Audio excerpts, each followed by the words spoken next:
Check कर लो, एक बार check कर लो कुछ आ रहा है। रोटेट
बोलो श्री प्राणनाथ प्यारे की जय।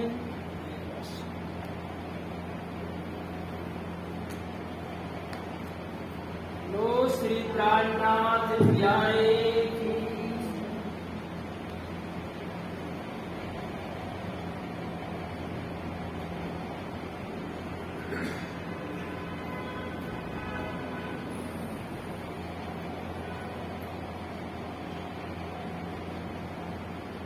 प्रथम लागू दो चरण को, धनी ए ना छुड़ायो, खिन लाख तली लाल देड़ियां, मेरे जीव के जीवन, इन पांव तले पड़ी रहूं, धनी नजर खोलो पातू, पलना बालों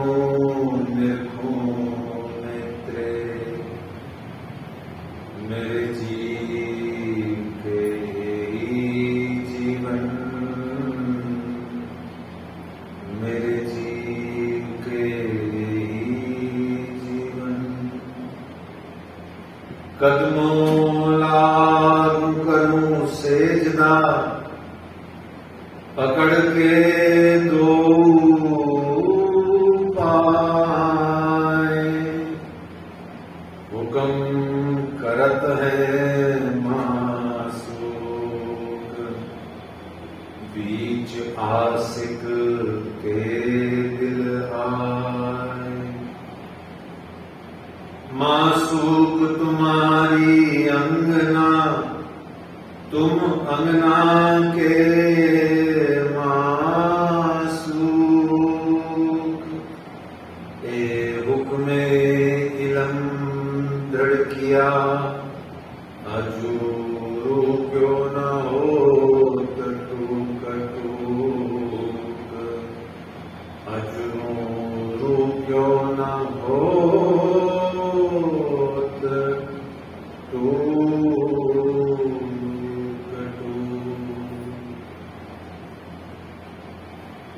वंदो सद्गुरु चरण को, करूं सो प्रेम प्रणाम।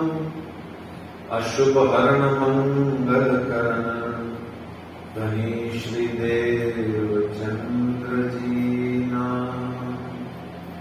श्री प्राणनाथ निज मूलपति, श्री मिहिराज सुनाम। तेज कुंवर श्यामा जुगल जी को, पल पल करूं प्रणाम, पल पल करूं प्रणाम। बोले श्री प्राणनाथ प्यारे की जय। श्री कृष्ण कन्हैया लाल की जय। श्री निजानंद स्वामी की जय। श्री बैजूराज महारानी जी की जय। श्री महाराजा छत्रसाल की जय। महामती श्री लालदास जी महाराज की जय। बाबा दयाराम साहेब जी की जय। सद्गुरु श्री रामचंद्र जी महाराज की जय। परमहंस श्री चरणदास जी महाराज की जय। सद्गुरु श्री हरिदास जी महाराज की जय। सद्गुरु श्री जवाहरदास जी महाराज की जय। सर्व सुंदर साथ की जय। प्रणाम।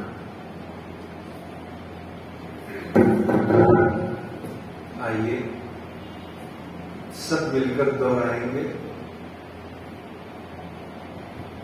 परना परम धाम देख, खुले दिल से, खुली आवाज से, हाथों को ऐसे भिखारी की तरह, एक भिक्षुक की तरह, एक दीनहीन की तरह ऐसे हाथ करके बोलेंगे, आनंद आएगा। प्रणाम परम धाम देख, करके प्रणाम देख। आशिक को आराम देख, सकल दुख भागे हैं। कहत है मस्तान, जाको लागी सकतान। रूहे देखिए दीदार, श्री प्राणनाथ जी परना जी में विराजे हैं। श्री प्राणनाथ जी गुम्मट जी में विराजे हैं। श्री प्राणनाथ जी गुम्मट जी में विराजे हैं। बोलो श्री प्राणनाथ प्यारे। श्री श्यामा महारानी की, श्री श्यामा महारानी की, श्री श्यामा महारानी की, श्री श्यामा महारानी की, श्री श्यामा महारानी जी की जय। आज 19 जुलाई सन 2022 श्रावण मास की पंचमी से प्रारंभ होकर के आज श्री दीपक साहेब जी का दूसरा दिवस है। तीज और चौथ में हमने धाम धनी अक्षरातीत श्री प्राणनाथ जी, श्री मिहिर राज जी के तन से बिछोहा पाया और पंचमी के रोज से हमने उनकी लीला का, उनके चरित्र का, उन स्वरूपों के, तीनों स्वरूपों के लीलाओं का इस जागनी ब्रह्मांड में नर्तन धारण करके जो लीला करी है उसका हमने आनंद पाने के लिए शुभारंभ किया पंचमी रोज से। और यह परंपरा किसी व्यक्ति की चलाई हुई नहीं है, कोई किसी संत ने या किसी साधु या किसी व्यक्ति ने यह परंपरा नहीं चलाई है।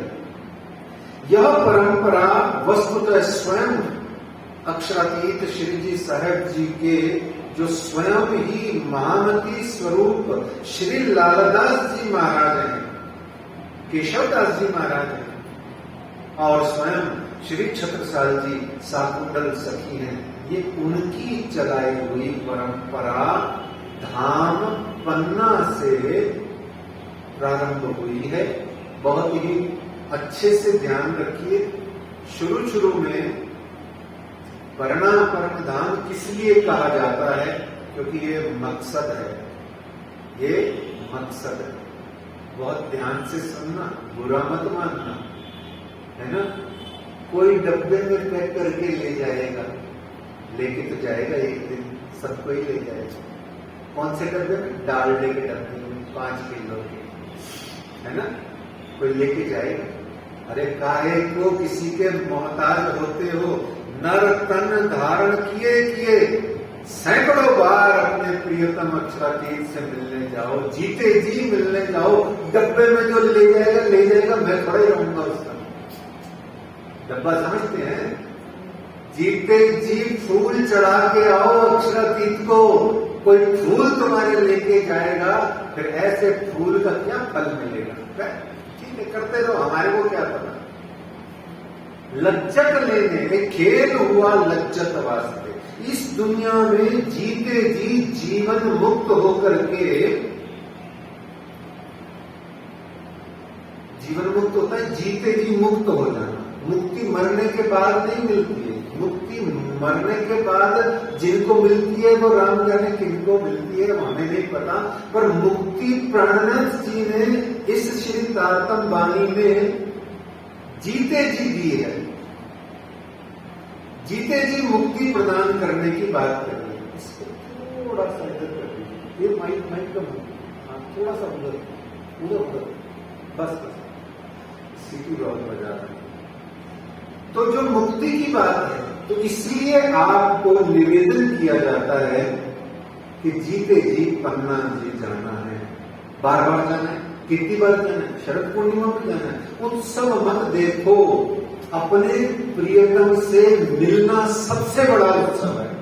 फिर उसमें कौन सी ऋतु है, कौन सा समय है, कौन सा काल है, या जिसको क्या कहें वो कौन सा महीना है और कौन सा क्या, ये मत सोचो। जब प्रियतम के दरबार में पहुंचे, हम उत्सव ही तो मना रहे हैं, धाम धनी अक्षरातीत से आत्मा मिलने जाए, तो यह प्रेम का सबसे बड़ा उत्सव है। ये रास है, यही तो रास है, यही तो परम धाम की लीला है। जीते जी लेनी है, मरे बात नहीं लेनी। मरे बात का हमें नहीं पता, हमें पता ही नहीं, सच्ची नहीं पता है, झूठ की बात नहीं है। तो इसलिए परना परम धाम का बार बार आपको बताया जाता है, क्योंकि जो मकसद है वो याद रहे, जो मूल उद्देश्य है वो याद रहे। ठीक है, तो इस तरीके से आज दूसरा दिन है, तीज और चौथ का हमने आनंद लिया, उसका वर्णन सुना, बीतक को हमने अपने हृदय में धारण किया कि तीज को क्या था और चौथ को क्या था। ये तीज और चौथ को जिसने समझ लिया ना, वो उपवास नहीं करता, वो उपवास नहीं करता। जो तीज और चौथ को कम समझते हैं वो उपवास करते हैं, ध्यान से समझ रहे। और जो तीज और चौथ को समझ जाते हैं वो उपसर्ग लगाए बिना वास करते हैं। उपसर्ग लगाते ही नहीं, वो उपवास नहीं करते, वो वास करते हैं। कहां? अपने प्रियतम अक्षरातीत को अपने हृदय में बिसा करके, दिल में बिठा करके वास करते। आगे आने वाले प्रसंग में आनंद लेंगे इन बातों का। तो इस तरीके से दूसरा दिन है आज बीतक साहब का, श्री श्यामा महारानी जी के चरणों तले इस परम पवित्र पावन दरबार श्री कृष्ण प्रणामी मंदिर जवाहर नगर जयपुर की धरती पर आज हम यहां पर पंचमी रोज के बाद में आज के दिन एकत्र हुए हैं। कल की बीतक में हमने श्रवण क्या किया था कि अब के बाद में जब भी कथा चर्चा प्रारंभ होगी तो लालदास जी आकर के बैठेंगे। कल हमने बताया कि लालदास जी की गादी है, ठीक है। बीतक साहब लालदास जी की गादी है। बीतक साहब व्यासपीठ नहीं है। हमने कल जाना था अंतर कि बीतक साहब का चर्चा कथा करने वाला विद्वान गुरुजन साधुजन व्यासपीठ पर नहीं बैठते हैं। ये लालदास जी की गादी है। और समय व्यासपीठ पर बैठ सकते हैं, बैठते होंगे, बैठते ही हैं, पर इस श्रावण मास की बीतक कथा चर्चा करने के लिए यह जो गादी पे आकर के कोई भी किसी भी मंदिर में जो सुंदर साथ विद्वान गुरुजन बैठते हैं, इस गादी को लालदास जी की गादी कहा जाता है। ये लालदास जी महाराज का स्वरूप बन जाता है। तो हमने कल की बीतक में ये जाना था कि लालदास जी आगू आए बैठे, चौपाई बोल के, और आज के प्रसंग की चौपाई बोलनी है। लेकिन उससे पूर्व हम ये जाने कि हमने कल क्या सुना था। देखो, बहुत सुंदर सी साधारण सी बात है ना। इस कान से सुन के इस कान से निकालना चाहिए किसको? जो कोई भेद कसावा है ना, जो निंदा करे, जो गलत मुलत बोले, जो अपशब्द बोले, वो इधर से सुनो, इधर से निकाल दो। कोशिश करो इधर से ही अंदर ना जाए, चला जाए तो क्यों निकाल दो। दो कान दिए इसीलिए। लेकिन अक्षरातीत पार ब्रह्म की वाणी को इधर से सुनो, पता है क्या करो? फिर एक नली लगा दो, यूं है ना, वो यूं आके दिल में घुस जाए, है ना। इसीलिए इन कानों को पुराने जमाने में जाई माता जी बहनें जानती हैं, और नए नए लोग नहीं जानते हैं। हरे रंग के खीर के लिए पत्तल डोने मिलते थे लंगरबाजी में या कहीं भी, पन्ना जी में या कहीं भी प्रसाद मिलता था, वो ताजे हरे पत्तों का मिलता था, याद है? उसको दोना बोलते थे। क्या बोलते थे? दोना। आजकल नहीं मिलता, सूखा भी नहीं मिलता आजकल तो, उस समय तो गीले गीले हरे रंग के मिलते थे।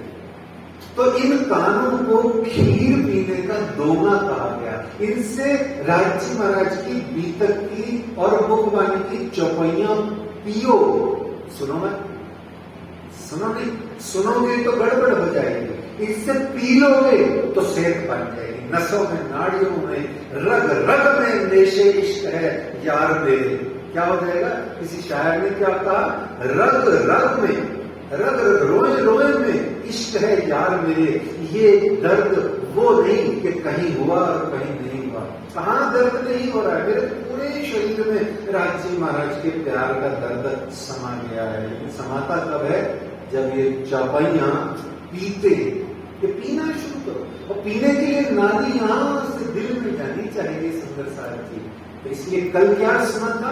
ये थोड़ा याद रह जाए, थोड़ा दिल में उतर जाए।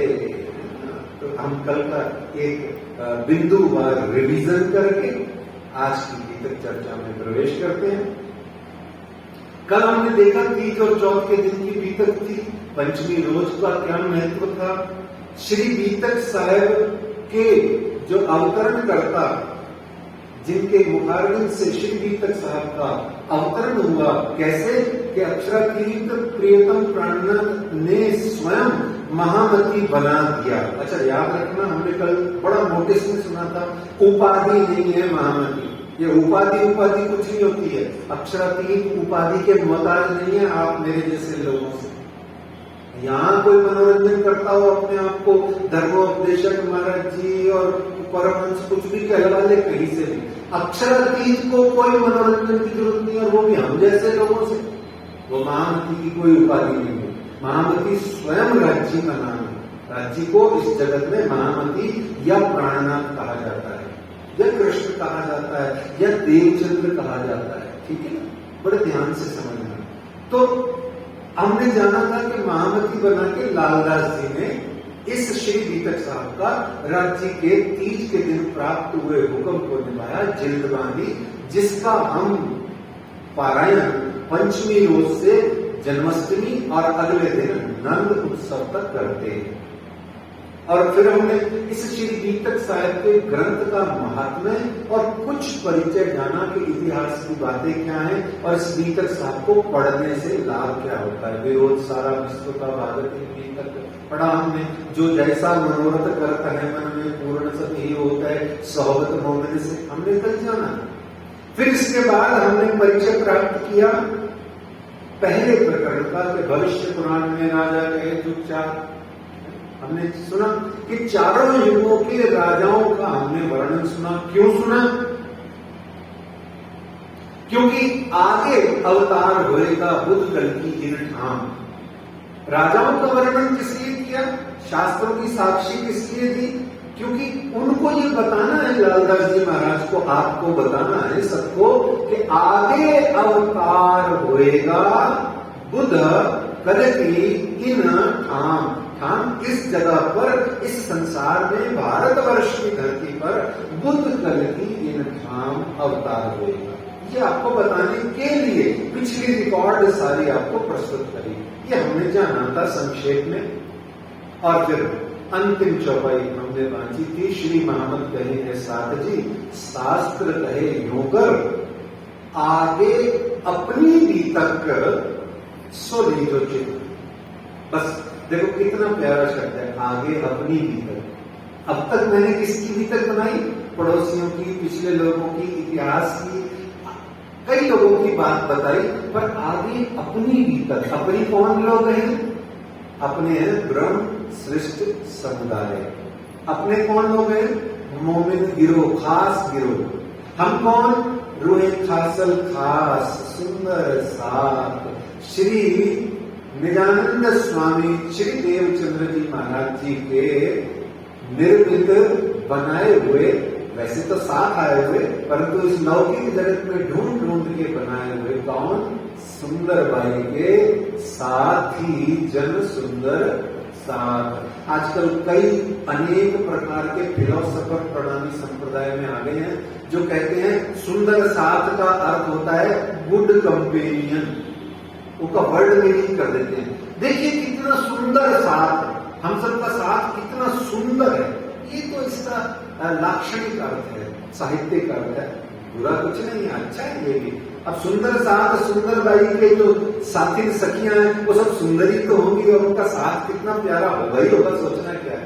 लेकिन वास्तविक मूल शास्त्रीय अर्थ सुंदर साथ का है जो देवचंद्र जी महाराज जी की धाम की वासना का नाम श्री सुंदर बाई जी है। उन्होंने जिनको जिनको अपना सहेली बनाया, सखी बनाया, ढूंढ ढूंढ के वह सब सुंदर साथ। तो इस प्रकार से हमने कल जाना। आइए आज के विषय में हम प्रवेश करते हैं। श्री लालदास जी महाराज का आह्वान करते हैं कि वो आए, तखत पर विराजे और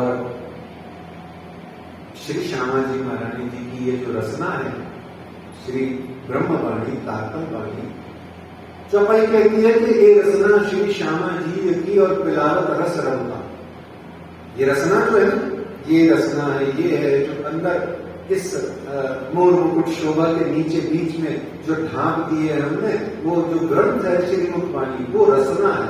रचना कहते हैं जीव की रस प्रवाहित होती है। रचना के दो अर्थ होते हैं, एक स्वाद, एक वाणी। ये वाणी श्री श्यामा जी की है, लेकिन ये वाणी है श्यामा जी की, लेकिन ये जूस कौन सा पिलाती है, ये रस कौन सा पिलाती है? तो कहा रब का, रब है राज्य का। तो आइए लालदास जी महाराज को बुलाते हैं। श्री महामती कहे साथ जी, बया चर्चा का बखत, अब तुम सुनियो चित दे, लाल आगू आए बैठे तखत, लाल आगू आए बैठे तखत।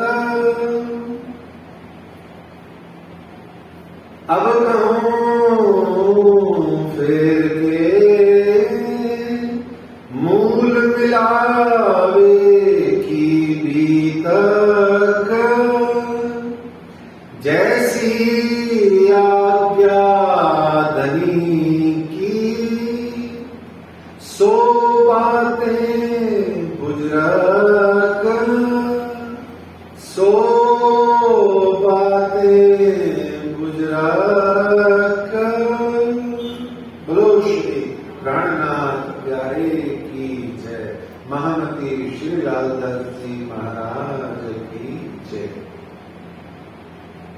अब कहो फेर के, अब कहो फेर के। अब लालदास जी महाराज कहते हैं कहो फेर के, अब मैं दोबारा तुमको सही ट्रैक पे ला करके अब मैं तुम्हें बताता हूं। क्या बताता हूं? मूल मिलाने की बीतक। अब मैं आपको मूल मिलाने की बीतक का वर्णन करता हूं। अच्छा, मूल मिलाने की बीतक है क्या? बीतक का मतलब तो होता है बीता हुआ, जो बीत गया वो बीतक। तो परमधाम में भी कुछ बीतता है क्या? परमधाम में कुछ बीत जाए तो फिर परमधाम तो मृत्यु लोक के तुल्य हो जाएगा। यहां सिर्फ आपको समझाने भर के लिए बताया गया है, पर्टिकुलरली वह प्रसंग, एक प्रसंग बताने के लिए बीतक शब्द का प्रयोग किया है। बीतक, बीता हुआ, कल बीतक, आज तक जो बीत करके हो गया वह बीतक। ये गुजराती शब्द है, गुजरात के देहात में, काठियावाड़ में प्रचलित है। ये बीतक शब्द है और कहीं हिंदी साहित्य में कहीं नहीं मिलेगा आपको। गुजराती, काठियावाड़ी, सौराष्ट्रीय साहित्य में कहीं ना कहीं मिल जाता है। तो बीतक का अर्थ तो होता है बीता हुआ। तो परम धाम में भी बीतता है क्या कुछ? कोई आता है, कोई जाता है, फिर चौपाई गलत हो जाएगी, आया गया है तो कोई नहीं, सब घूमने बैठे है जी। सुन रहे? तो बीतक आपको सिर्फ एक विशिष्ट प्रसंग को समझाने के लिए, अब वो विशिष्ट प्रसंग क्या है? वही आनंद की बात है। लालदास जी महाराज वहीं ले जा रहे हैं आपको, कह रहे हैं कि मूल मिलावे की बीतक में अब कहो फेर के, वह वाला प्रसंग मैं आपको बताता हूं जिस प्रसंग की मैं बात करना चाहता हूं। और जैसी आज्ञा धनी की सो बातें गुजरत, मेरे अक्षरातीत पार ब्रह्म प्रियतम प्राणनाथ श्री राज जी महाराज जी की हुक्म से जो मैं अब आपको बातें कह रहा हूं वो बड़ी महान बातें हैं, साधारण बुद्धि से समझ में आने वाली आसानी से नहीं है। अतः तुम चित्त दे करके बैठो और मन दे करके बैठो। अपना चित्त, मन, बुद्धि, चित्त, अहंकार, अपनी समस्त पांचों इंद्रियों को, अपनी सारी इंद्रियों को और पांचों अपने कोशों को, प्राणों को एकत्र करके एक स्थान पर एकाग्र करके बैठ जाओ। आत्म केंद्रित होकर बैठ जाओ। जितनी देर बीतक सुनो उतनी देर, या जितनी देर वाणी पढ़ो उतनी देर। परम धाम कहते हैं कि अनादि है, अनंत है, अखंड है, सद है, चिद है, आनंद है। परम धाम में 5 गुण है, 5 गुण है परम धाम में, है ना। पंजा तभी लिए है, पंजा मेरे हाथ की फोटोस्टेट नहीं है वहां पर ऊपर, या किसी और आदमी के हाथ की फोटोस्टेट नहीं है। ये पंजा है शिवजी साहेब जी का। अच्छा चलो लोग पहले शिवजी साहेब जी समझ लो, फिर आपको पंजा आगे बताए। शिवजी साहेब जी का मतलब क्या होता है बताइए वाला। श्री कृष्ण का क्या मतलब होता है ये भी नहीं मालूम है सबको। हम बोलते ना सच्चिदानंद पार ब्रह्म, बोलते ना, प्रार्थना में बोलते ना। तो श्री कृष्ण का मतलब क्या होता है? अच्छा, मेरा नाम राजीव कृष्ण प्रणामी है, मेरे नाम के पहले श्री राजीव लगा देते हैं तो क्या मतलब होता है? वो भी बहुत अलग हो जाता है। श्री स्त्रीलिंग शब्द है। श्री का मतलब होता है माता लक्ष्मी, श्री का मतलब होता है मातृशक्ति, मातृ, माता या फीमेल। फीमेल मतलब लेफ्ट में वाम अंग को श्री बोलते हैं। तो श्री जी साहेब जी का मतलब होता है मेरे साहेब जी। अब मेरे कौन? श्री के साहेब जी। श्री कौन? श्यामा जी। श्यामा जी के साहेब जी श्री जी साहेब जी। श्री है ना श्यामा जी, श्री है ना राधा, श्री है ना वायुराज, श्री है ना सखिया। तो श्री जी साहेब जी यानी श्री श्यामा जी के साहेब जी। श्री श्यामा जी नु वर सत्य छे। गुजराती में जो तारतम है उसमें श्री श्यामा जी नु वर नहीं है, उसमें श्री देवचंद्र जी नो वर सत्य छे। पर गुजराती में जो लिखा उसमें लिखा श्री श्यामा जी नो वर सत्य। श्री श्यामा जी वर सत्य, श्री श्यामा जी का वर कौन है? शिव जी साहेब। तो ये हो गया। अब पंजा कौन का है? अब पंजे में 5 गुण है, सद चिद आनंद अनंत अद्वैत। कौन कौन से हैं? सद, बोलिए, सद चिद आनंद अनंत अद्वैत, जिसको अपने वाणी की भाषा में कहते हैं नूर, सुगंध, चेतनता, नरमाई, और एक और है 5वां, है ना, उसको ऐसे बोलते हैं 5, ठीक है ना। तो ये सद चिद आनंद अनंत अद्वैत का स्वरूप मिलके पंजा बना है, जो श्री गुम्मट जी मंदिर के गुम्मट के ऊपर में पंजा लगा है। गुम्मट के ऊपर एक पंजा लगा है, गाते हैं वो पंजा वो है ना। तो इस तरीके से वो पंजा है सुंदर साहब जी। और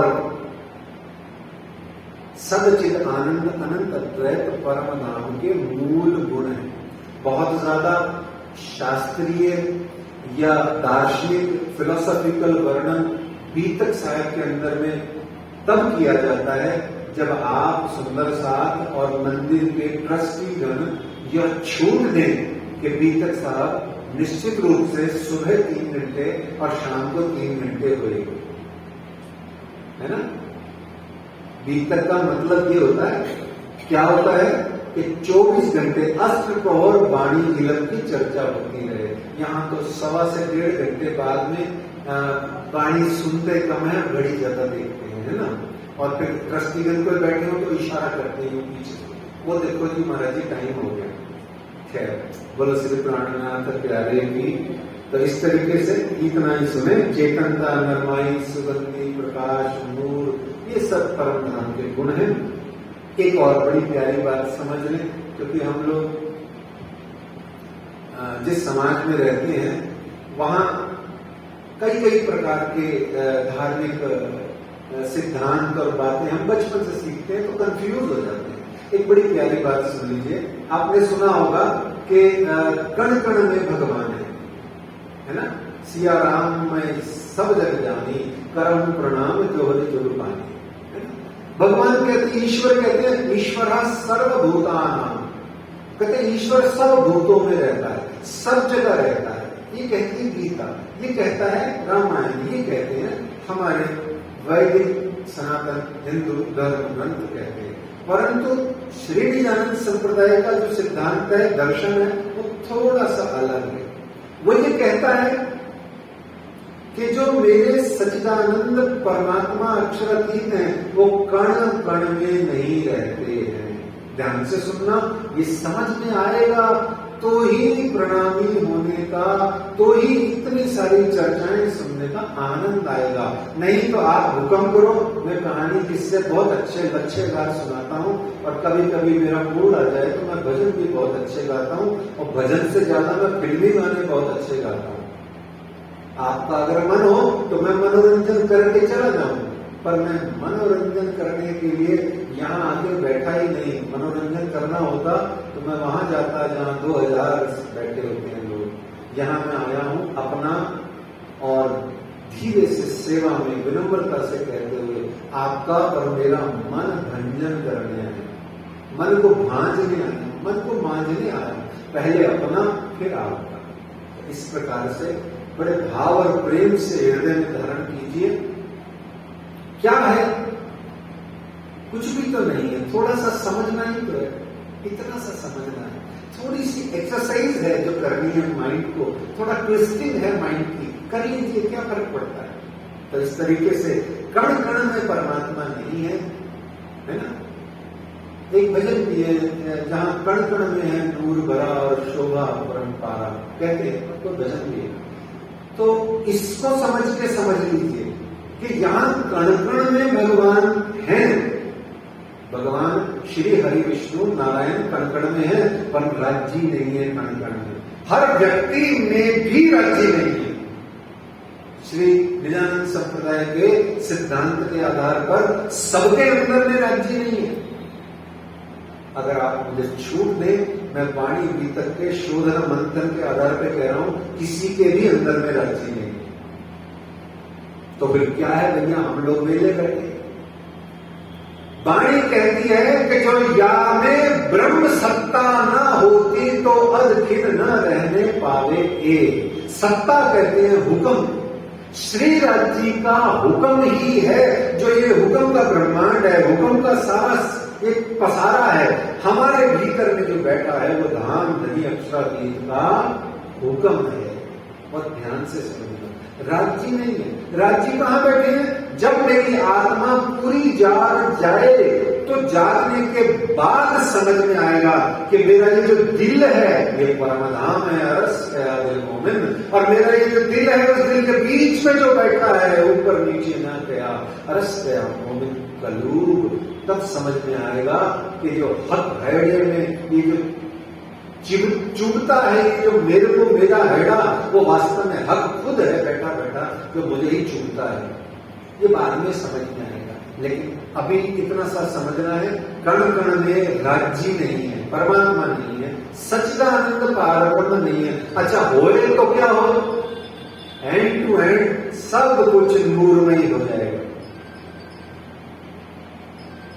क्या हो जाएगा? यदि नूर जमाल का नूर सब में चला जाएगा तो नश्वरता तो समाप्त हो जाएगी।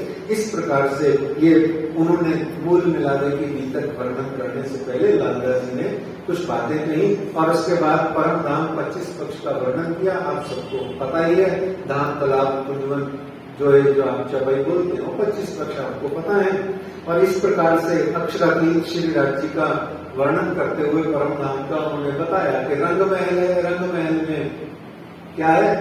दो महत्वपूर्ण जगह है, एक मूल मिलावा खिलवत खाना, वहां की भीतर की बात कर रहे ना, तो इसीलिए तो समझा था परम धाम क्या है। तो मूल मिलावा खिलवत खाना है ना, वो है मूल मिलावा खिलवत खाना। और दूसरी महत्वपूर्ण चीज क्या है? दूसरी महत्वपूर्ण चीज क्या है? पांचवी गौ। ठीक है, तो इस तरीके से लालदास जी महाराज ने जरा सा हल्का फुल्का सा वर्णन करके आपको इसलिए बताया ताकि आपको समझ में आए कि मूल मिलावे की भीतर क्या है। सुबह 7:30 बजे अक्षर ब्रह्म आते हैं, सबको मालूम है। काहे को आते हैं भैया, कहाँ आते हैं? 7:30 बजे अक्षर ब्रह्म अपने अक्षर धाम से अक्षरातीत के धाम में आते हैं। क्या करने आते हैं? जमुना पार करते ही अक्षर ब्रह्म क्या हो जाते हैं? विमोहित हो जाते हैं। क्या हो जाते हैं? सुरभित हो बैठते हैं। क्यों? क्योंकि जमुना पार अक्षरातीत का धाम है, उधर इश्क का राज है, और जमुना जी के इधर जहां अक्षर ब्रह्म है वहां इश्क और इल्म दोनों का राज है। ऐसे सरल शब्दों से समझ लीजिए। यूं तो अरस इश्क को राज, पूरे अरस में ही इश्क का राज है, पर थोड़ा अभी डिफरेंस करने के लिए समझने की बातें हैं। 9 लाख कोस की यात्रा करके पैदल पैदल रोज अक्षर ब्रह्म आते हैं। आकर के श्री राज जी का दर्शन करके और दूर से ही दर्शन करके साइड की एक झलक देके चले जाते हैं। ये 2-3 बातें नोट करना बहुत जरूरी है कि जो राज जी महाराज का वो छज्जे से दर्शन करते साइड फेस का और चले जाते हैं। पूरा फेस नहीं दिखता है हमको, कभी भी नहीं दिखता है। तो इस प्रकार से वह आते हैं और परम धाम में एक चीज कंटिन्यूस होती रहती है जिसका नाम है हिंदी में अनादि प्रेम संवाद, और जिसको वाणी की भाषा में कहा गया दायम इज्जत रगत, या जिसको दोबारा कहा गया खिलवत की रग बदले। ध्यान से समझिए, आगे बढ़ते हैं फिर इस विषय में। दायम इज्जत रगत, दायम कहते हैं अनादि को। दायम का हिंदी में क्या अर्थ होता है? अनादि। अनादि का शाब्दिक अर्थ क्या होता है? अनादि।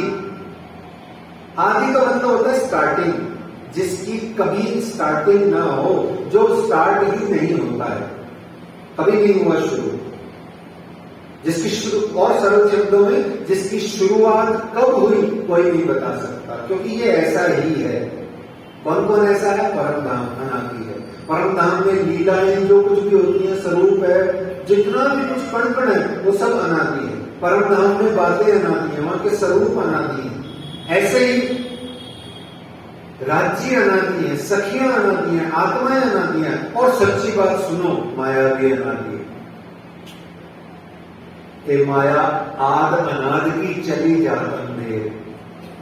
माया भी अनादि है, परंतु माया और बाकी सब बातें जो बताई उनमें एक फर्क है। बोले क्या?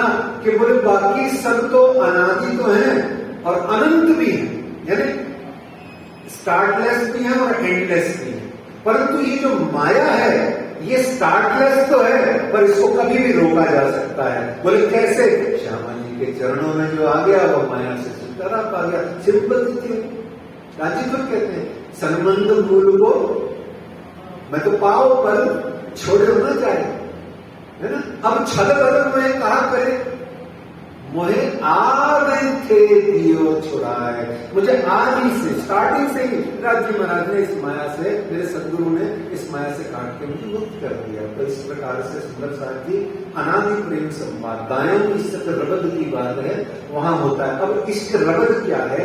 वो 2-3 लाइन है टोटल। देखो, आपको इतनी साधारण सी बात का उल्लेख क्यों किया जाता है?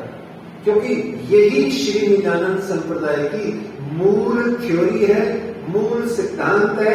यही एकमात्र चीज हम भूलते हैं, इसलिए आगे की वाणी के अर्थ के अनर्थ निकालते हैं या जाहिरी मायने निकालते हैं, और वाणी में कह देती है जाहिरी मायने लिए अंधेर बाको लानत लिखी बेर गए। इस वाणी के जाहिरी मायने मत निकालो, अपने फायदे के लिए जरूर निकालो, पर बातूर मायने जो कहे गए हैं वो ध्यान से देखो। तो क्या है वो दाया किससे रबद, खिलरत की रद बदले या अनादि प्रेम संवाद किन किन के बीच में होता है? अब आप जल्दी से आनंद लीजिए, फिर आगे बढ़ते हैं, क्योंकि आज हमें श्री कृष्ण जी का हैप्पी बर्थडे मनाना है, हमें वहां तक जाना है। बहुत दूर की यात्रा है आज, और समय बड़ा कम है।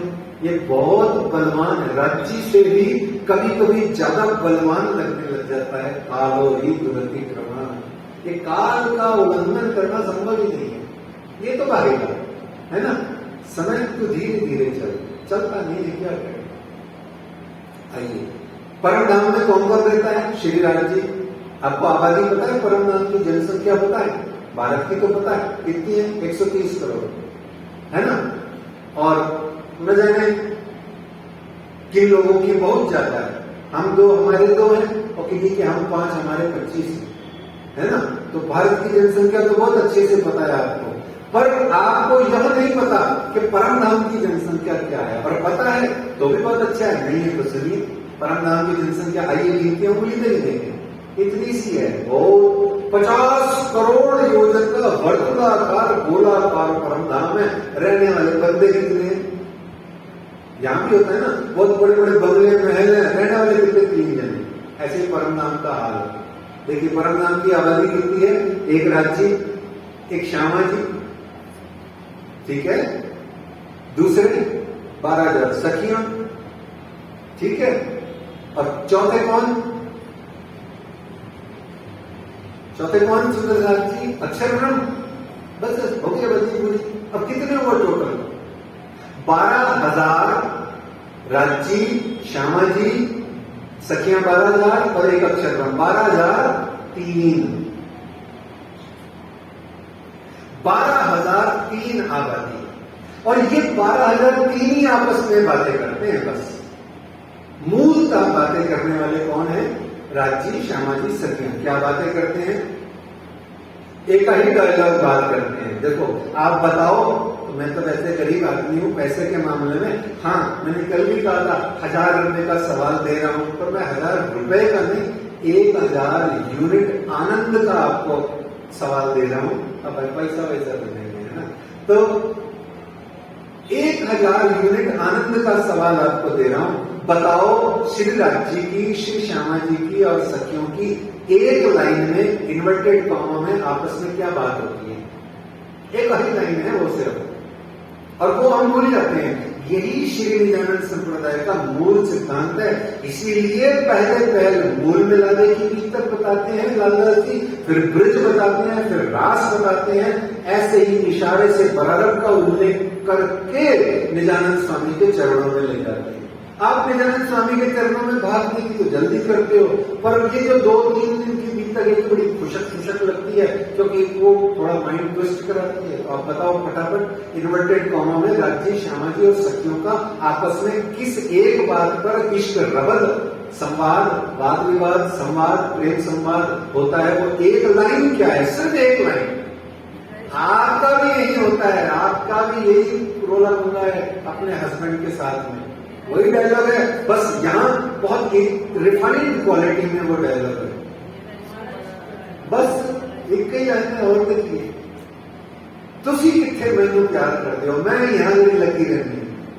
राज्य कहते हैं मेरा इश्क बड़ा है, सखियां कहती हैं मेरा इश्क बड़ा है, श्यामा जी कहती हैं मेरा इश्क बड़ा है। राज्य कहते हैं श्यामा जी मैं आपको ज्यादा प्यार करता हूँ, फिर सखियों को, श्यामा जी को बकरा करके सखियों को कहते हैं मैं तो तुमको बहुत ज्यादा प्यार करता हूँ। सखियां श्यामा जी को कहती हैं हम तो आपको बहुत प्यार करती हैं, सारा कुछ हम ही तो करती हैं, सारे टोकरे उठा के हम ही लाती हैं, आप करते क्या हो, बैठ के रहते। ऐसे ही राज्य श्यामा जी को, श्यामा जी राज्य, सखियों को सखियां श्यामा जी को, त्रिकोणीय संवाद वहां बना हुआ है।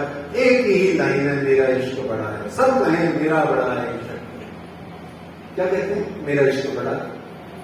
और ये बात परम धाम का वर्णन करने का मतलब यही था कि इसका फैसला हो ही नहीं सकता। क्यों? क्योंकि परम धाम में निर्णित है सब कुछ। सुंदर साहब जी, वो निर्णय हो नहीं सकता, क्योंकि वहां कुछ भी ऐसा नहीं है, कुछ भी तो ऐसा नहीं है जिसका फैसला हो। जज कहां से लाए? श्यामा जी राज्य और सखियों के ऊपर में जज कहां से लाए? कोई इनके ऊपर हो तो जज बैठे, कोई हमारे यहाँ की कोई कमेटी हो या कोई एक बहुत बड़ा समाज का कोई सेवक हो जिसके पास सारे डिस्प्यूट जाते हो, बोले लो जी भैया हमारा भी फैसला करा दो, वो बोले भैया हमारा फैसला करा दो। ऐसा कुछ है ही नहीं परंपरा। बस यही आनंद है, आप इस एक दर्शन को मस्ती से समझ जाए ना सुंदर साहब जी, पूरी वाणी की चौपाइयां खुलती हुई दिखती है इस तरीके से। आइए खिलवत ग्रंथ में कुछ चौपाइयां हैं, वो 2-3 चौपाइयां 5 रहती हैं। दायम रबद इशक रूहे हाथी हक, सब कोई कहते अपना बड़ा है इशक, और बीच अरस खिलवत के दायम होत संवाद। हमेशा परम धाम के अंदर में दायम होत विवाद, इश्क अपना रूहे हक को पेड़ देती यार। इस तरीके से सारी सखियां सब जने आपस में ये होता रहता था। दायम बातें इश्क की करत माहो माही प्यार, खेलत हंसते रमते करत बारंबार। बस बारंबार यही चलता रहता था, फैसला होता नहीं था। और परम धाम में एक और बड़ी प्यारी बात है, एक साहिबी हक की और एक इसक हक का, ये दो कोई ना चीन ही बीच अरस बता। चीन ही का मतलब होता है पहचानना, जान पहचानना, बूझना। ये दो चीजें परम धाम में कोई बूझ नहीं सकता। अरे ये तो लालदास जी ने, राजीव महाराज ने वाणी में, इंद्रावती जी ने लिख तो दिया, पर सच्ची में परम धाम तो क्या है, इस दुनिया में भी राज्य का इश्क और राज्य की साहिबी कोई बूझ नहीं पाया आज तक, कोई की पूरी, है ना। तो ना बूझ पाया तो वो क्या कहता है अल्टीमेटली, अपनी साहिबी रखो आप। तो हम राज्य को कहते हैं तुम अपनी साहिबी अपने पास ही रखो। तो इस प्रकार से एक परम धाम में दायम विषयकलवत होता रहता है और निर्णित है, फैसला नहीं हो पाता। क्योंकि परम धाम वास्तव में क्यों फैसला नहीं हो पाता? अखंड भूमिका है, वाहिदत की भूमिका है। और इस प्रकार से परम धाम में ये बहुत सारा, बहुत विस्तार है इस दर्शन सिद्धांत का। हम इसको इतना ही समझते हैं, आगे चलते हैं।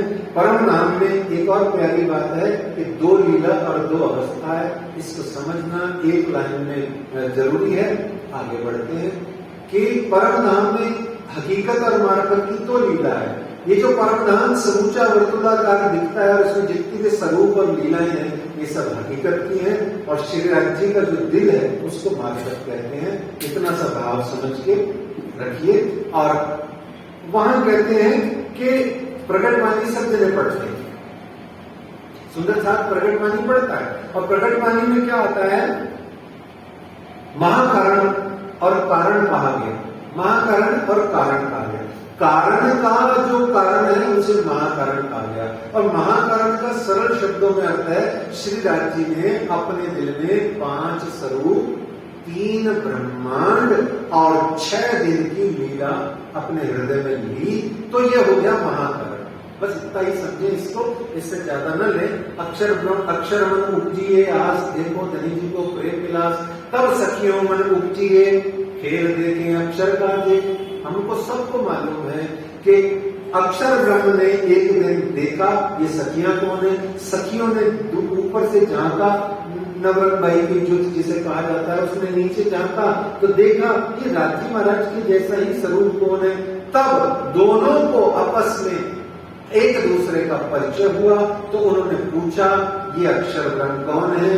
अक्षर ब्रह्म ने श्री राजी से पूछा ये सखियां कौन है, आप इनके साथ क्या लीला करते हैं। इस प्रकार से राजी महाराज ने कहा, तो सखियों ने बार बार कहा, तो उन्होंने राजी ने कहा क्या किया, जब ये बात पिया ने सुनी, तब वर्जे हांसी करने धनी, मने किए हमें 3 बेर हम, तब हम मांगया फिर फिर फिर। 3 बार हमने मना किया, राजी ने मना किया, 3 बार हमने मांगा, उसका परिणाम क्या हुआ, इस संसार में हमें 3 बार आना पड़ा, ब्रज, रास और जागरण। 3 ब्रह्मांड हुए जो, ये 3 ब्रह्मांड बने, और इन तीनों ब्रह्मांडों में हमने अपनी जिद के कारण से अक्षरातीत श्री राजी महाराज को 5 स्वरूप धारण करने पर बाध्य किया।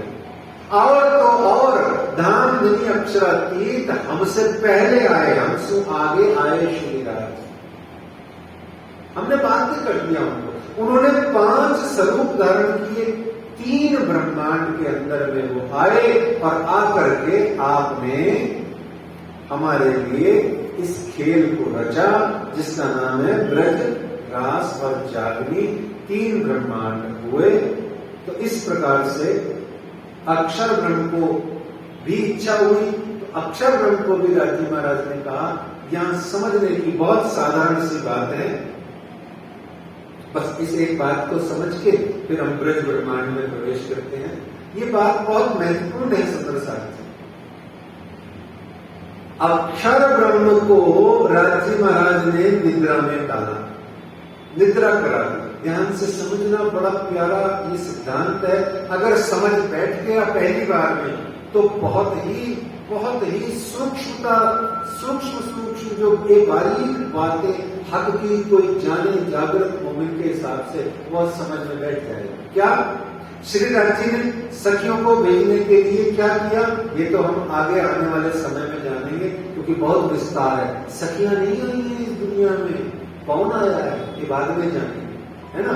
आत्माएं आई हैं, क्या आया है सब बाद में जानेंगे, बीच में भी तक के आने वाले प्रसंगों में। अभी इतना सा जानेंगे कि जैसे ही अक्षर ब्रह्म का ये जो सारा ब्रह्मांड है अक्षर ब्रह्म का है, राजी महाराज ने इस ब्रह्मांड को अपने हाथ में ले लिया, हुक्म अपने हाथ में ले लिया, हुक्म अपने हाथ में ले लिया, है ना। और अक्षर ब्रह्म को निद्रा में डाल दिया।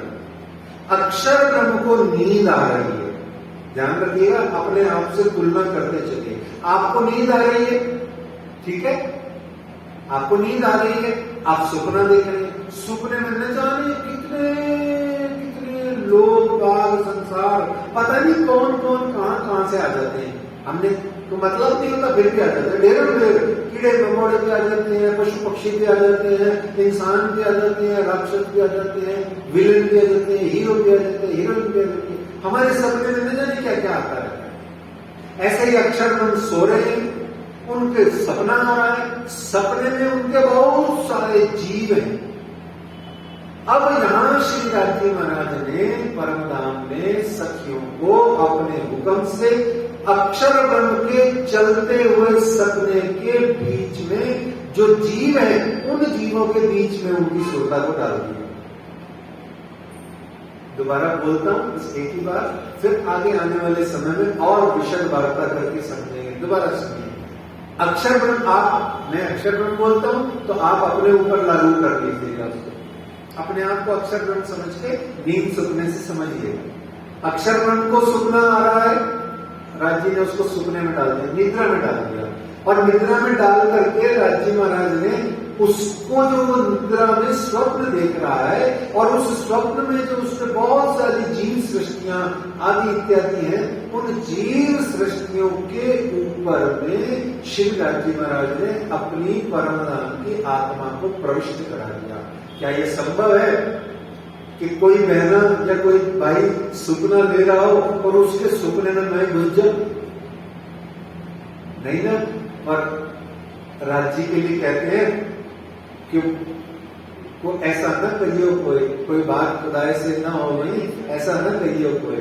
तो इस तरीके से इतना सा आपको बताया। दोबारा आनंद लीजिएगा इस बात का कि राज जी ने सखियों को नींद के, अक्षर ब्रह्म की नींद के, सुपने के इस ब्रह्मांड में कैसे भेजा। तो ये आगे इसका हम डिटेल जानेंगे। दो प्रकार की शक्ति बताई, काल माया और योग माया। काल माया का ब्रह्मांड होता है, योग माया का ब्रह्मांड होता है। काल माया होती है, योग माया तो माया कहीं पर नेक न माया। योग माया जो ब्रह्मांड बनाती है वो अखंड होते हैं, जैसे वृंदावन, अखंड वृंदावन। ये दुनिया वाला वृंदावन नहीं जिसमें हम सब प्रणामी जी पागल हुए करते हैं। अच्छी बात है, यहाँ भी जाइए, पर ये हमारा वाला नहीं है। हमारे वाले परम धाम तो पहुंचने के लिए चितवनी चाहिए, सुरता चाहिए, ध्यान चाहिए, क्या चाहिए पता नहीं क्या क्या चाहिए। वो कहाँ है? वो तो अक्षर ब्रह्म के केवल पाद के अंतर्गत जो अखंड ब्रह्मांड है वृंदावन, वहां है। ये तो यहाँ उसका सिर्फ एक प्रतिबिंब स्वरूप है। ये जो मथुरा वृंदावन यमुना जी आती है, लीला वही है, पर वहां की लीला वही है, पर समझने की बात है। हेर फेर यही है। आगे के प्रसंगों में कहीं कोई आएगा तो रास के जो भेद हैं वो भी देख लेंगे। इस प्रकार से ये राज जी महाराज ने कहा कि खेल बना तो जो आज्ञा पई हम पर, तब हम जाने गोकुल घर, जो नींद में देखिए सुपन, यूं उपजे हम ब्रज बधूजन। तो जैसे नींद में सपना देखते हैं, ऐसे हम लोग सब जने ब्रज बधूजन के रूप में इस संसार में गोकुल के अंदर में आकर के ब्रज के अंदर में हम आई। कौन? 12,000 सखियां, 24,000 अक्षर ब्रह्म की कुमारियां। ठीक है, ये सब जने आए और आकर के क्या हुआ? उपजत ही मन आशा घड़ी, हम कब मिलसी अपने दिन। ध्यान रखिएगा, सारी ब्रज बधू जन सुंदर साथ जो 12,000 ब्रह्म सृष्टि और 24,000 जो अक्षर ब्रह्म की कुमारिकाएं हैं, ये राज जी महाराज पहले आए या वो पहले आए?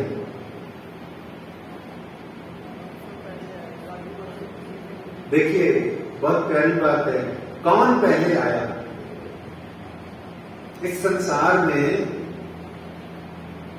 पति ने अगर पत्नी को कहीं भेजना होता है तो वो भेज देता है, मान लीजिए, या बुलाना होता है तो बुला लेता है कि भाई मैं जयपुर में हूं, तो पत्नी गंगानगर गई हुई थी, आ रही है ट्रेन से, तो पति कहाँ चला जाएगा? सुबह सुबह उठ के मुंह उठा के, भले 7 बजे होंगे, 5 बजे होंगे, 4 बजे होंगे, कहाँ चला जाएगा? स्टेशन जाके बाहर बैठ जाएगा। पत्नी बात में आई है ना, ऐसे ही होता। ऐसे ही राज जी महाराज ने भी किया। हमारे आने के कुछ टाइम पहले खुद आके यहाँ बैठ गए, क्योंकि उनको पता है कि मेरी सखियां मासूम हैं, वो आएंगी। उनको आने के बाद में मेरी बहुत सख्त जरूरत पड़ेगी, क्योंकि मैं रह न सकूं रूहों बिना और रूहें रह न सके, वो तो काम चलता नहीं। तो इस तरीके से आज से 5500 साल पहले जागनी के इस ब्रह्मांड के अंदर में, आज से 5500 साल पहले श्री कृष्ण का मथुरा के अंदर में कारागृह के अंतर्गत आगमन होता है, प्रादुर्भाव होता है, जिसको हम साधारणतया जन्म बोलते हैं। ठीक है, अब जन्म कह लीजिए, क्योंकि शरीर तो आता ही है, तो शरीर का जन्म होता है, परंतु परमात्मा का प्रकटन होता है। परमात्मा प्रकट होते हैं, क्योंकि परमात्मा तो परमात्मा है, वो तो सर्वव्यापी सर्वांतर्यामी सब कुछ है, तन की जाने मन की जाने आदि इत्यादि है। तो परमात्मा का तो प्रकटन होता है। जन्म मृत्यु माता के गर्भ से जो होता है वह होता है मनुष्य। तो इस तरीके से कह लेते हैं कृष्ण जन्माष्टमी, परंतु वह वस्तुतः जन्माष्टमी नहीं, प्रकटाष्टमी है, प्रकटन दिवस है। तो इस तरीके से कहते हैं कि सुरत विष्णु की चतुर्भुज सोए, दियो दर्शन वासुदेव को सोए, पीछे फिरे कह के हकीकत, अब दोए बुझागी कहूं विगत, मूल सुरत अक्षर की जेय, जिन चाहिया देखूं प्रेम सने, सो सुरत धनी को ले आवेश, नंद घर कियो प्रवेश। इस प्रकार से वह श्री कृष्ण जी का आगमन होता है जन्माष्टमी के रोज। और जब जन्म होता है तो हमको सबको उनकी लीला का पता है कि सारे तो खुल जाते हैं। कौन खुल जाते हैं भाई? कड़े द्वार खिड़कियां दरवाजे सब खुल जाते हैं। तो इस तरीके से आगमन होता है श्री कृष्ण जी का 28वें इस द्वापर में। क्या कहते हैं? कान्हा को हो अवतार, कान्हा को हो अवतार, बधाई सारे भगताने, कान्हा को हो अवतार, बधाई सारे भगताने, नंद ग्रह में आए कनाई, नंद गिरह में आए कनाई, द्वारपालों को निद्रा आई, नंद गिरह में आए कनाई, द्वारपालों को निद्रा आई, और खुल गए जंजीर कड़े द्वार, खुल गए जंजीर कड़े द्वार, बधाई सारे भगताने, कान्हा को हो अवतार, बधाई सारे भगताने, राधिका मन ही मन हर्षाई, राधिका मन ही मन हर्षाई, मंगल बधाई सब मिल गाई, मंगल बधाई सब मिल गाई, नाचे नचावे गोपाल, नाचे नचावे गोपाल, बधाई सारे भगताने, कान्हा को हो अवतार, बधाई सारे भगताने। कृष्ण कन्हैया लाल की, वृंदावन बांके बिहारी लाल की। इस प्रकार से श्री कृष्ण जी का आगमन होता है और हमको खेल दिखावन काज हम सब आगे पधारे श्री राज, और उपजत ही मन आशा धनी, हम कब मिलसी अपने धनी। यहाँ गोकुल लीला का शुभारंभ होता है। गोकुल लीला में सुबह सुबह माता यशोदा जी सो रही है और रात्रि को क्या करते हैं? खुले जंजीर कड़े द्वार, तो कौन टोकने में लेके आ गए? नंद बाबा जी लेके आ गए। आकर यशोदा माता जी के यहाँ योग माया ने कन्या ने जन्म लिया और वहां पर आप बाल गोपाल को उनके पास सुला के और वापस लौट जाते हैं। तो यहाँ गोकुल के अंदर में नंदराय जी की बहन सुनंदा को सबसे पहले ये पता लगा कि नंद के लाला देव है। नंद का मतलब क्या होता है? देखो बड़ी प्यारी बात है। यही तो आनंद की बातें हैं हमारे भागवत में, गीता में, वाणी में, बीतक में। एक एक शब्द का बहुत गहरा कुछ गंभीर है। नंद वह जो आनंद प्रदान करे। नंद कौन? जो आनंद प्रदान करे। अब यह थोड़ा विनोद से उल्टा समझ लीजिए। न नंद कौन? आपके घरों में, सबके घरों में होती है। नंद कौन? जिससे आनंद आए। जो आनंद प्रदाता है वो नंद है। और जो न नंद है वो कौन है? जिससे आनंद नहीं आता है। न नंद है, न नंद। नंद यानी आनंद प्रदान करे, न नंद जिससे आनंद नहीं आवे। कृष्ण कन्हैया लाल की जय। तो गोकुल में नंदराय जी के घर में सबसे पहले सुनंदा, उनकी बेटी का नाम, नंद बाबा की बेटी का नाम कौन? नंदा। सुनंदा, जो अच्छा आनंद प्रदान करे, बढ़िया वाला क्वालिटी का आनंद। क्यों बढ़िया वाला आनंद प्रदान करे? क्योंकि इसने सबसे पहले थाली बजाई। क्या बजाई? थाली बजाई। और थाली बजा करके सर्वप्रथम इसने ये बताया, क्या हुआ, क्या बताया इसने क्या बताया? आनंद उमंग भयो जय कन्हैया लाल की। आनंद उमंग भयो जय हो नंद लाल की। नंद के आनंद भयो जय कन्हैया लाल की। नंद के आनंद भयो जय कन्हैया लाल की। गोकुल में आनंद भयो जय हो नंद लाल की। हाथी घोड़ा पाल की जय कन्हैया लाल की। हाथी घोड़ा पाल की जय कन्हैया लाल की। नंद के आनंद भयो जय कन्हैया लाल की। जय हो नंद लाल की, जय यशोदा लाल की। जय हो नंद लाल की, जय यशोदा लाल की। गोकुल में आनंद भयो जय कन्हैया लाल की। गोकुल में आनंद भयो जय कन्हैया लाल की। जय कन्हैया लाल की, जय कन्हैया लाल की। बोलो कृष्ण कन्हैया लाल की जय।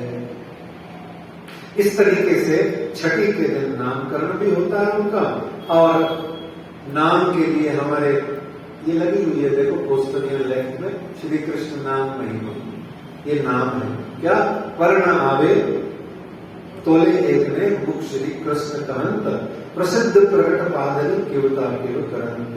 श्री कृष्ण जी का हम त्रिधा स्वरूप समझेंगे तो नहीं, क्योंकि बहुत समय लग जाता है और भीतर के आने वाले प्रसंग रह जाते हैं।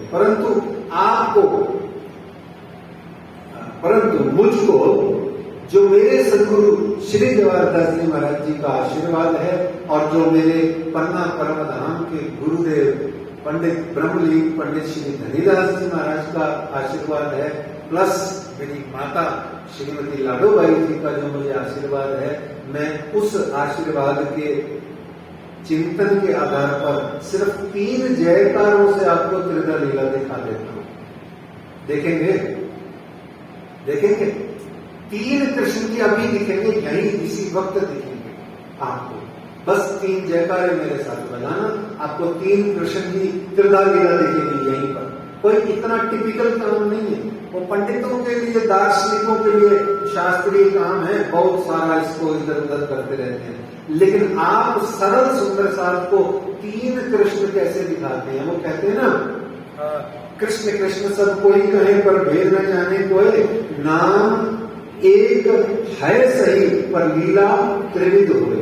आइए 3 जयकारे लगाना और तीनों जयकारों के साथ में उसको देखना, जयकारों को, जो जिसका जयकारा लगाओगे उस स्वरूप को याद करके देखना अंदर। बोल बाल कृष्ण लाल की। देखे लड्डू गोपाल जी, छोटे छोटे लड्डू गोपाल जी दिखे हैं, लड्डू को भोग लगे, है ना? वो तो खैर गणेश जी महाराज को लगता है, ठीक है ना? तो लड्डू गोपाल जी दिखे, बाल कृष्ण लाल की जय। अब दूसरा कृष्ण देखिए, बोल वृंदावन मां के बिहारी लाल की जय। बांसुरी वाले दिख गए, ब्रज का स्वरूप दिखा, अब रास का दिखा। अब त्रिधा स्वरूप कौन है? अब त्रिधा स्वरूप कौन है? बोल द्वारकाधीश भगवान की। ये तीसरा कृष्ण का स्वरूप है। 3 कृष्ण कहे गए स्वरूप से, व्यक्ति तो एक ही है, कृष्ण तो एक है, पर उन्होंने अलग अलग 3 प्रकार की जो लीला करी वह बताई। देखिए समझ में आई? बाल कृष्ण दिखे कृष्ण जी, वृंदावन वाक्य में दिखे, द्वारकाधीश दिखे। देखो त्रिविध लीला हो गई, नाम एक है सही, लीला त्रिविध हो गई। पंडितों को करने दो दार्शनिक बातें, आपको 3 कृष्ण जी दिख गए, बात खत्म हो गई, अपना प्रणाम हो गया, है ना? तो आगे चलते हैं। और फिर बहुत सारी बातें कलश में, प्रकाश ग्रंथ में भी और अन्य जगह पर श्री कृष्ण के भेद को लेकर के बताई गई। फिर आगे आने वाले परमहंसों, गुरुजनों, विद्वानों, शास्त्रियों ने भी श्री कृष्ण जी का बहुत बहुत विस्तार किया है। हम तो एक ही चीज जानते हैं, श्री कृष्ण सच्चिदानंद पार ब्रह्म पूर्ण ब्रह्म परमात्मा, इसी नाम को भज भज के सदा सुख ले हे आत्मा। अब तो हो गया काम, इतना ही होता है अपने लिए, है ना, बहुत ज्यादा नहीं फंसना है जाल में किसी भी। तो इस तरीके से अब हमें समझना ये है कि ब्रज लीला या गोकुल लीला क्या है और उसका आज जागने के ब्रह्मांड में हमारे लिए क्या महत्व है, ये समझना बहुत जरूरी है, क्योंकि उसको समझे बिना हम नहीं कुछ कर सकेंगे। राज जी ने स्पष्ट निर्देश दिया हुआ वाणी के अंदर में साफ कहा है कि हमारी चाल कैसी, हमारा फैल कैसा, हमारी रहनी कैसी, हमारा आचरण कैसा। बोले जो ब्रज के गोकुल के अंदर में जो परम धाम की सखियां, जो गोपियों का, जो सखियों का, जो श्री कृष्ण की अंगनाओं का जो चाल था, वो चाल हमारी क्या है? एड़े पगले आपन चाहिए, पगला हेले परमाणु सुंदर सारे। ठीक है, यही था ना गुजराती में प्रकरण में। तो इस तरीके से वो कहते हैं कि प्रेम में निमग्न जितनी भी गोपियां हैं, उनके मन में सिर्फ एक ही उपजती आशा नहीं, हम कब मिल से अपने धनी। उठते से ही उनके मन में एक ही बात आई कि बिना धनी के तो वो रह नहीं सकती, परम धाम हो या कोई धाम हो। राज्य की सखियां बिना राज्य के रह नहीं सकती। हमारे लिए नहीं कह रहे हो, अपने आप को सखियां समझोगे तो गड़बड़ हो जाएगी, फिर या तो राज्य गलत हो जाएंगे या अपन झूठे मूठे सही हो जाएंगे। हम तो चाल चल ही नहीं पा रहे हैं, हम सखियां सिर्फ नेम प्लेट वाली हैं, सुंदर साथ सिर्फ नेम प्लेट वाले हैं, हम हैं नहीं वास्तव में। होते तो हमारी सुरता 24 घंटे श्री घुम्मट जी मंदिर के अंदर में रहती, हमारी चितवनी के माध्यम से हम 24 घंटे अपने धाम में रमण करते।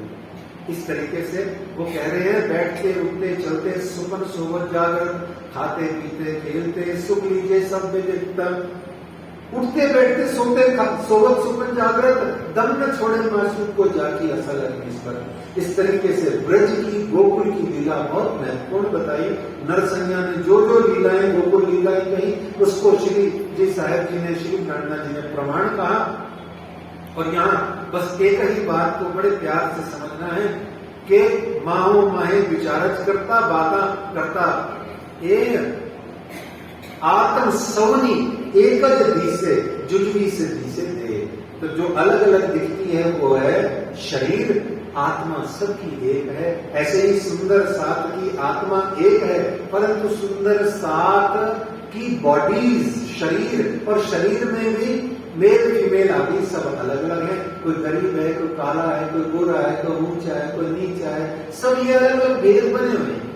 लेकिन यहाँ आपको बड़ी प्यारी बात महामती श्री प्राणनाथ जी महाराज अपनी वाणी में कहते हैं, प्रेम सेवा वाले प्रगट कीदी ब्रज धनी आवार, वचन विचारी में जोड़िए काई नर संज्ञा कणा निर्धार। इस तरीके से उन्होंने कहा कि समस्त गोपियां 24 घंटे सिर्फ और सिर्फ अपने श्री कृष्ण जी का चिंतन करती हैं। उठते से ही नंद द्वार पे चली जाती हैं, और जब गौचारण आदि की लीला होती है तो जब लौट के आते हैं श्री कृष्ण, तो उनका राह देखने के लिए घरों के बाहर आ जाती हैं। और जब तक श्री कृष्ण गौचारण के लिए वनों में रहते हैं, तब तक सखियां मिलके राज्य की, श्री कृष्ण की बातें करती रहती हैं। परम धाम में 12 से 3 में क्या करते हो, सखियां क्या करती है, वही बात यहाँ उन्होंने बताई। तो इस तरीके से महामती श्री जी ने कहा कि नरसंज्ञा गोकुल लीला का प्रमाण है। नरसंज्ञा का साहित्य पढ़ लीजिए, तो जो गोकुल लीला की बात है तो सारी उसमें कही। ब्रज लीला की मोटी छे, जो जो नरसंज्ञा वचन प्रमाण के पगला सर्वे आपना। पगला कहते हैं पगडंडी को, पथ को, रस्ते। ये पगला सर्वे आपना, सारा का सारा ये जो पगला पथ है, कौन सा? ब्रज की गोपिकाओं की चाल चलन का। ब्रज में ब्रिज में सखियां कैसे रहती हैं, गोपिकाएं कैसे रहती हैं, कैसे आचरण करती हैं, क्या सोचती हैं, क्या खाती हैं, और किस तरीके से कृष्ण जी का आनंद मंगल विहार करती हैं, और किस तरीके से ब्रिज की सखियां रास में प्रवेश कर रही गौपद वश करके, ये सब हमारा चाल है, हमारा आचरण है, हमारी रहनी है। कहाँ? जागरी के इस ब्रह्मांड में कल काल माया का तन धारण करके ये जो हम यहाँ बैठे हैं, ये हमारा चाल है, चलन है, रहनी है, आचरण है, हमारा बिहेवियर होना चाहिए। यही हमारे को निर्देश दिया। इसलिए ब्रज लीला अति मोटी है। और एड़े पगले आपन चालिए, पगला एरे प्रमाण सुंदर सराची, पहले फेरे आपन जेम निसरिया तमे जान खाओते चितान जी। इस तरीके से ये कहते हैं, बड़े संक्षेप में 2-3-4 मिनट में इसको समझा जा सकता है। बड़ी प्यारी चीज है कि कृष्ण जी का जन्म से लेकर के और रास तक के ब्रह्मांड में जाने से बीच का एक, जैसे कहा जाए कि क्या उनका टाइम टेबल रहा और क्या उनका प्रतिवर्ष के आधार पर लीला रही, उसको एक संकलन में किया हुआ है। आप सुनिए कि ब्रज में श्री कृष्ण जी त्रिविध रूपों से लीला कर रहे हैं। ब्रज के अंदर में श्री कृष्ण, जो अभी आपको तीनों स्वरूप गिनाए ना, बाल कृष्ण लाल, बाल में कौन है? क्षर अक्षर अक्षरातीत तीनों है। वृंदावन बांके बिहारी में कौन है? अक्षर और अक्षरातीत है। और द्वारकाधीश में कौन है? ओनली क्षर है। इसको आप विष्णु कहते हो, है ना? तो द्वारकाधीश विष्णु की लीला है, भगवान श्री विष्णु की लीला है। वृंदावन बांके बिहारी में अक्षर और अक्षरातीत की लीला है, और ब्रज के अंदर में तीनों की लीला है। समय समय पर सबने काम किया। किसने क्या काम किया बहुत डिटेल नहीं करेंगे, परंतु क्या क्या काम हुआ, क्या लीला हुई, वो बड़े संक्षेप से आनंद के लिए आप सुनिए। छठे दिन क्या होता है? छठी रात होती है। श्री कृष्ण जी की छठे दिन क्या होता है? छठी रात होती है। भाई क्या होता है? नामकरण संस्कार होता है। वहां पे उनका नाम रखा गया कृष्ण, और बलराम का नाम रखा गया राम या बलराम। और 9वें दिन कौन आ जाता है? मासी आ जाती है। कौन सी वाली? 9वें दिन कौन सी मासी आती है? माँ जैसी। वैसे तो मासी तो माँ जैसी होती है, परंतु यहाँ ऐसे मजाक में मासी बोलते हैं पंजाबी में, लेना तुम्हें मासी लगती है भाई। ये पूतना मासी आ जाती है 9वें दिन, है ना? उसका वध होता है। उसके बाद में 15वें दिन शक्तासुर का वध किया। 4 माह के जब आप थे तो राक्षस की जिब्या मरोड़ी, और फिर 6 माह के जब थे तो गोपियों संग आपने कई प्रकार की लीलाएं शुरू करी। 1 वर्ष के थे तो मिट्टी खाई, कान्हा ने मिट्टी खाई, है ना? माटी खाई, और यशोदा माँ को ब्रह्मांड दिखाया। और 1.5 वर्ष के जब आप थे तो तृणावर्त दैत्य का संहार किया। 2 वर्ष के जब आप हुए तो माता से चंद्रमा मांगने की हट करी। फिर माता ने चंद्रमा दिया। कैसे दिया? माताएं बड़ी चालाक होती हैं। वैसे माताएं इतनी सरल होती हैं, पर बच्चे को पटाने में मां का मुकाबला नहीं। सबसे बड़ी अगर चंट है बच्चे के लिए, छोटे बच्चे के लिए, तो माता है। वैसे माता बिल्कुल निर्मला होती है, सरला होती है, सुशीला होती है। अब बस माँ ही होती है, बाकी सारे रिश्ते झूठे मूठे हैं। एक माँ का रिश्ता है। और मैं सच्ची बोल रहा हूँ, धर्म से बोल रहा हूँ, राज्य की सीट पे बैठ के बोल रहा हूँ। माँ चली जाती है तो बहुत याद आती है। पहले जीते जी घट याद आती है, पर जाए बाद में बहुत याद आती है। जीते जी उसके लिए रोए नहीं रोए पता नहीं, मरे बाद में तो रोज रोना आने को आता है। ये मैं सच्ची बोल रही हूँ। क्यों? क्योंकि माँ एकमात्र ऐसी होती है जो माँ होती है, रिश्ता ही माँ का होता है। ऐ माँ तेरी सूरत से अलग भगवान की सूरत क्या होगी, उसको तो नहीं देखा हमने कभी। तो माँ माँ होती है। तो यशोदा माँ ने चंद्रमा मांगा, कन्हैया ने, माँ ने यशोदा ने चंद्रमा भी दे दिया। थाल में पानी रख दिया, चंद्रमा नीचे थाल में दिखा दिया। कृष्ण जी चंद्रमा से खेल रहे, पकड़ रहे, अरे काम हो गया। तो इस तरीके से जब 3 वर्ष के हुए तो पहली बार उन्होंने क्या किया? जब 3 वर्ष के हुए तो पहली बार क्या किया? मक्खन चुराया। मक्खन क्या है? सुंदर साहित्य, बहुत प्यारी चीज है। मक्खन क्या है? दूध में से निकलता है मक्खन, दही, दही में से मक्खन निकलता है। मक्खन क्या होता है? बहुत संक्षेप में समझिए, मक्खन किसे कहते हैं? श्री कृष्ण ने माखन चोरी किया नहीं। आपके, ध्यान से सुनिएगा, आपके हृदय में जो दूध रूपी सरलता तत्व है, जो शुद्ध तत्व है, उस दूध रूपी तत्व की जब आपके दिल में दही बनी, और दही बन करके जब उसका आपने तड़प के, बिलक के, विरह में मंथन किया, उस विरह के मंथन से जब आपके अंदर में ही जब वो बारीक बारीक फुई फुई बराबर मक्खन निकला, तो वो कृष्ण खाने को आते हैं। मक्खन खाने नहीं आते सरस डेयरी का या अमूल डेयरी का या कोई मक्खन किसी दुकान का। ये राम दूध भंडार का मक्खन नहीं खाते कृष्ण जी, या आपके घर में भैंस का दूध निकलता उसका मक्खन की बात नहीं है। ये आपके हृदयों में नवनीत चौरम कहा गया है। नवनीत को चुराने आते हैं। नवनीत कहते हैं हृदय में जो हर पल प्रतिपल सखियों के हृदय में प्रेम प्रकट होता है, उस प्रेम को मक्खन कहा गया। श्री कृष्ण जी ने 3 वर्ष की उम्र में पहली बार मक्खन चुराया, और ये सिर्फ मक्खन नहीं चुराते हैं, सर्वा अर्जित पाप चौरम। क्या कहा गया? अनेक जन्मों में जीव के जो पाप होते हैं, ये मक्खन को नहीं चुराते, तेरे दिल के भाव को चुराने के साथ साथ तेरे अंदर के जितने भी जन्मों के जो तेरे जीव के पाप हैं, उनको भी ये चुरा लेते हैं। ऐसे माखन लीला हुई, और फिर 4 वर्ष में कुकल बंधन, यमुना अर्जुन आदि लीलाएं हुई। 5 वर्ष में आपने कालिया के खाता तैयार किया, उसको भगा दिया वहां से, और इस प्रकार से 7 वर्ष में इंद्र का मान मर्दन करके चीची उंगली पे गोवर्धन उठाया, और 8 वर्ष की अवस्था में अग्निपान कर लिया। 9 वर्ष में ऋषि पत्नियों को पहचान कराई। 10 वर्ष में चीर हरण लीला हुई। चीर हरण लीला किसकी हुई? चीर हरण लीला वाणी में आता है। चीर हरण लीला किनकी हुई? सखियों की नहीं हुई। जेठी, नायकी, कार्तिक, कुमारी का 100 वासना नहीं उत्पन्न, उनकी चीर हरण लीला हुई।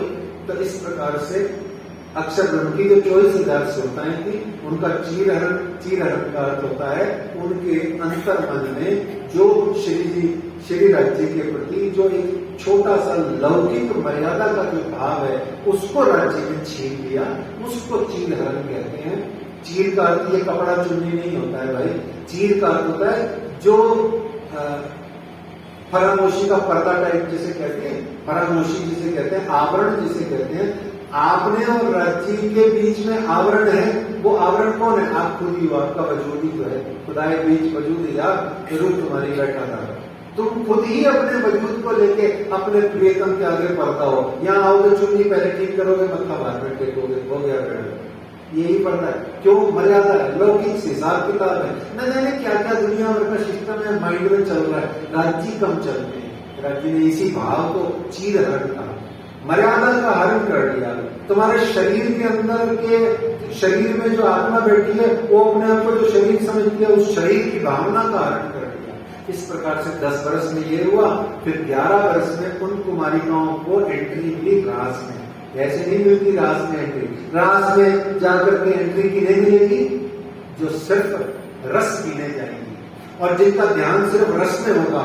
गिलास की बनावट में, या जूस की मशीन में, या दुकान पे, या स्टैंडर्ड में, या 200 रुपए का गिलास लेकर 600 का गिलास, एक उधर बुद्धि नहीं चलेगी। रस का मतलब रस जो रसराज मेरे राज हैं, उनके हृदय का रस पीने वाली अंगनाओं को रास में प्रवेश मिला। 11 वर्ष में रास हुई। 52 दिन, 11 वर्ष 52 दिन में रास हुई। 11 वर्ष में आपका क्या हुआ सुंदर साहब जी? सखियों से कट्टी हो गई। याद है कुछ? जब श्री कृष्ण 11 वर्ष के थे तो आपने क्या कहा? सखियों आओ चलो वृंदावन किनारे रास रचाते हैं। तो सखियों ने क्या कहा? अरे यार तुम गाना नटखट है, तू समझता नहीं है बात को, ये तो बड़ा हो गया, अब तू पौगंड अवस्था में, तू अब एडोलेसेंट हो गया, तू बड़ा हो गया, शादी ब्याह की उम्र हो गई है। अब हम पराई नारियों को तू अकेले रात को बुलाएगा तो it is not good, fair नहीं है ये भैया। मान जा बात को, ये अच्छी चीज नहीं है। सखियों ने लौकिक मर्यादा का ताना दे करके उनको मना किया। श्री कृष्ण जी और सखियों के बीच में बोलचाल बंद हो गई 52 दिन तक। आपकी भी 52 दिन तक बोलचाल बंद हुई है। अभी आपको कल बताया था हमने, पंचमी रोज से लेकर के, है ना। तो इस तरीके से 52 दिन का विरह, जुदाई कही गई। 52 दिन का विरह हुआ और 52 दिन के विरह के बाद में फिर रास ब्रह्मांड का शुभारंभ होता है। आज प्रसंग को यही विश्राम देते हैं। आइए आज प्रकरण की चौपाई बांच करके, आखिरी चौपाई बांच के आज के प्रकरण की, आज के प्रसंग की आखिरी चौपाई बांचेंगे। वैसे तो ये प्रकरण 2 की 5वीं चौपाई है, लेकिन आज हम इस प्रसंग को चूंकि यही विश्राम दे रहे हैं, इसलिए कल हम रास ब्रह्मांड में प्रवेश करेंगे। तो आज है, आइए, पहले 11 बरस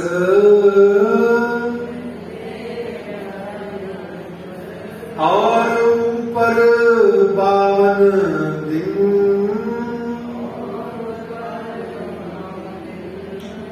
काल माया ब्रह्मांड में खेले मिल निज जन,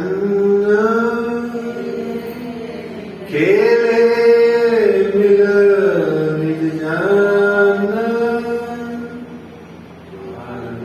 श्री राम जी की जय, श्री भाई जुराज जी की जय, श्री महाराजा छत्रसाल जी की जय, श्री सुंदर साल जी की जय, श्री सुंदर साल जी के चरणारविंद में सोच कीजिए, कृपा कीजिए। बोलो श्री प्राणनाथ प्यारे की, श्री कृष्ण कन्हैया लाल की, श्री श्यामा महारानी की, श्री सद्गुरु महाराज की, महामती श्री लालदास जी महाराज की जय।